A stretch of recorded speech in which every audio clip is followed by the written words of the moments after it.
The bread we trust, understanding additives in commercial bread. The cornerstone of the human diet. Across civilizations, across centuries, bread has been central to daily nourishment. It is not simply one food among many. For many populations, it is a dietary foundation. Wheat is one of the few seeds for which we humans have all the receptors to absorb all its nutrients.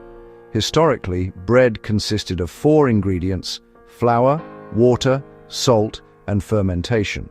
Modern, large-scale commercial bread manufacturing, however, includes additional ingredients designed to improve efficiency, machinability, volume, softness, and shelf life, making breads look nice and crusty like artisan bread, or soft and everlasting.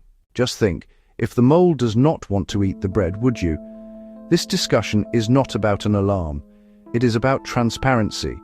It is about understanding what is present in our bread alone, let alone the rest of our food supply. If bread is a cornerstone of our diet, it is reasonable to begin here. Let's examine some commonly used additives, even though there are many other that did not make it to this report. Potassium bromate is an oxidizing agent used to strengthen dough and improve loaf volume. The International Agency for Research on Cancer classifies it as Group 2B, carcinogenic to humans, based on animal studies showing kidney and thyroid tumor development. It is banned in the European Union, Canada, and several other countries. It remains permitted in the United States, although many manufacturers have phased it out due to public demand. Azodicarbonamide, a dough conditioner and flour bleaching agent, improves elasticity and crumb structure. Under certain conditions, it breaks down into semicarbazide, a compound with carcinogenic potential in animal studies. It is banned in multiple jurisdictions, but permitted in North America, with regulations that are often debated. BHA and BHT are antioxidants used to prevent fat rancidity. BHA is also classified by IARC as carcinogenic, based on animal data. Both remain approved in several countries. Calcium propionate is widely used as a mold inhibitor. Reports of migraines and digestive sensitivity. Propylparaben and related compounds serve as antimicrobial preservatives. Laboratory research suggests weak estrogen-like activity, leading to restrictions in some regions, particularly for foods targeted to children. But killing adults is fine. Emulsifiers such as datum and mono and diglycerides improve gluten strength and crumb structure. Emerging research is exploring how emulsifiers affect the gut microbiome over time. Now, an important scientific consideration. Each additive is evaluated individually.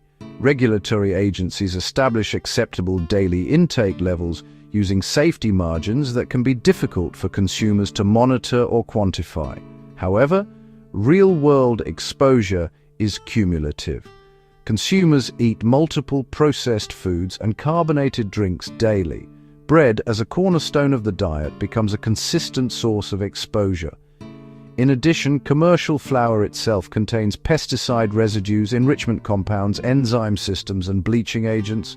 These are regulated, but they contribute to overall intake patterns.